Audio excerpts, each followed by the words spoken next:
Security forces ने 3 दिन के अंदर 3 आईईडीज का बरवक्त पता लगाते हुए उन्हें तबाह कर दिया।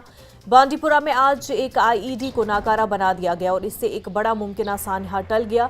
एक एहलकार के मुताबिक एक गश्ती पार्टी ने बांडीपुरा में सनसेट पॉइंट से आगे मरकजी सड़क पर एक मशकूक चीज देखी।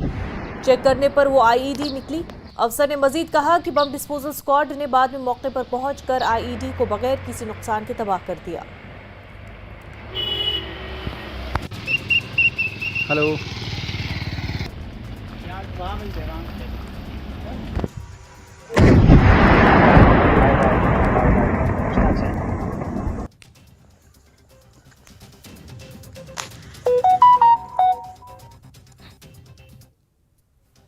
जम्मू कश्मीर के सांबा में पुराना मोटार शेल मिला है और जराये के मुताबिक ये शेल खेत में मिला।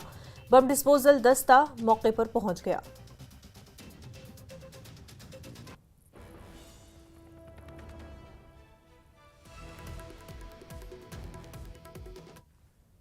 कौमी तहकीकाती एजेंसी NIA ने जम्मू में 10 से ज्यादा मकामात पर छापेमारी की। एजेंसी ने 2024 के दरअंदाजी से जुड़े केस में छापा मारा है। तफ्तीशकारों की टीम ने दस्तावेजात और आलात खंगाले। एजेंसी जम्मू खित्ते में दहशतगर्दी के ताने बाने को तबाह करने और OGWs पर शिकंजा कसने के लिए कार्रवाई की। ख्याल रहे कि जम्मू कश्मीर में सरहद पार से दहशतगर्दों की दरअंदाजी और हमले की साजिश के मामले में एजेंसी ने जांच के दायरे को वुसअत दी है।